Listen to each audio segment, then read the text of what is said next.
All right, this is a little before we get started. We put a bunch of time in making sure, hopefully we have all the parts that we need. Sometimes that'll really hold up a project.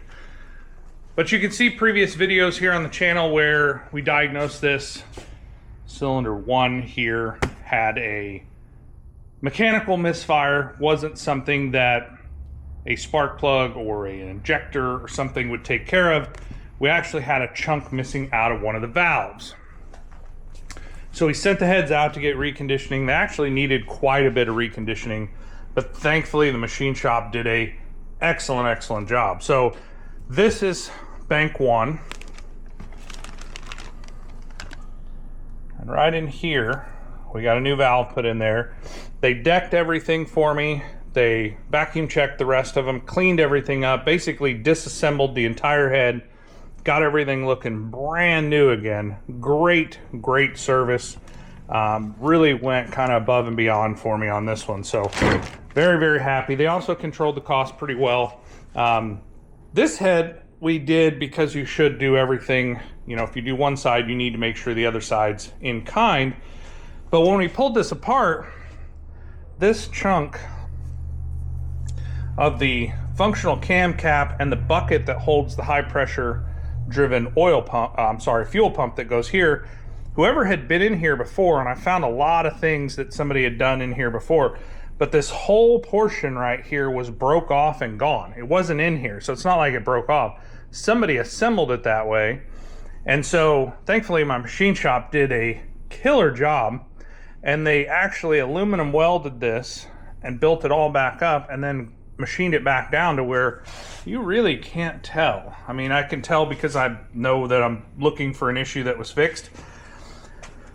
As well as, thankfully, he was an excellent aluminum welder and it didn't warp this cam cap. So the cam still spins. It takes a little more force than just what I can generate, but that cam still turns in there. So somebody, whoever had probably broken that, had just put new Ford timing components in here. So I have those set to the side.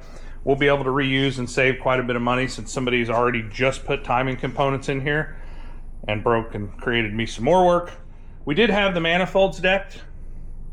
I know there's aftermarket manifolds that actually do a little bit better job. They have, I think, either 2 or 3 more bolt holes. So as you look at these in the cylinder head, there are bolt holes that you could utilize, and for whatever reason Ford didn't decide to do that. We're trying to control costs. These manifolds have 168,000 miles on them.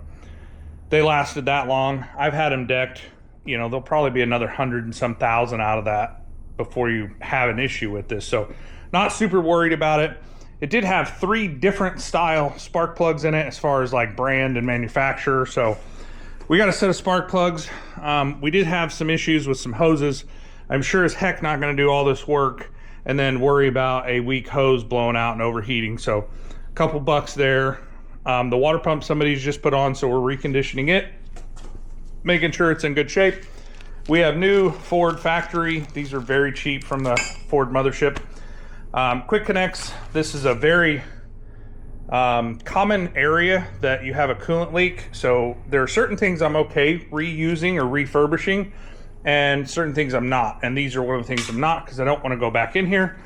I am actually also going to do something sacrilegious for my purists out there. Mopar Black RTV is the absolute best RTV I've ever used. And it's not, you know, specific. I'm going to use that to reseal the front cover. It's a silicone gasket, not a gasket.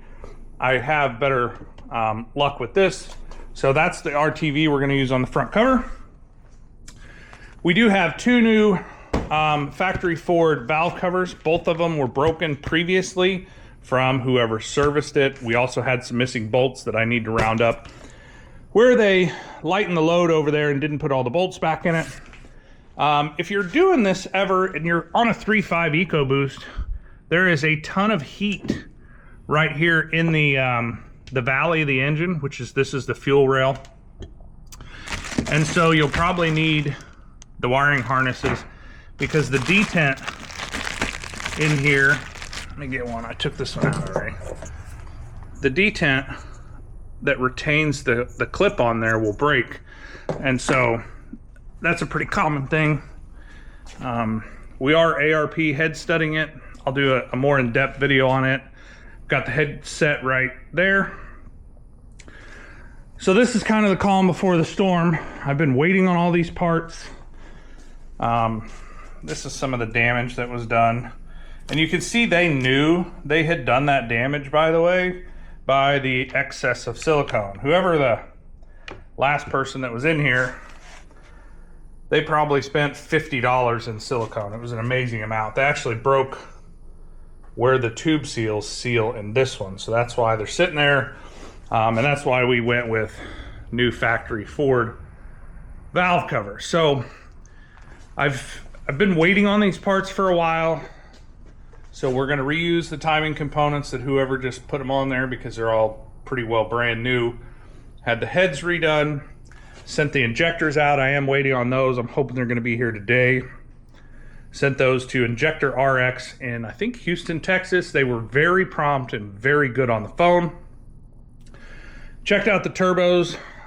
They seem to be working fine. There's not any play in the shaft, so we're gonna put all those back together and then reassemble all the parts, basically starting from this end and going that way. So by the time we get there, you know, you'll have the heads and the chains and all the stuff back on here. So a lot of work ahead of us today. This is an 11 EcoBoost, 3.5 liter. And we're, you know, if we're in it this deep, I will skimp where I can skimp, but there's areas that I just won't sacrifice because I do not want to have to come back in here. So questions, comments, thoughts? Big appreciation to our machine shop for those cylinder heads over there. Great job. And you'll see some more videos once we start assembling and get this thing running. But this is a huge process and really a lot of risk when you go this deep into an engine. We're head studding it because of the open cylinder head deck design here. There's not a lot of meat there between the circumference of that water jacket and the combustion chamber. So if you're out there in a tech doing this and got some words of wisdom, I'd love to know about it. If you have some questions and maybe you're going to tackle this on your own and I can help you, give me a comment and I'll do my best to answer.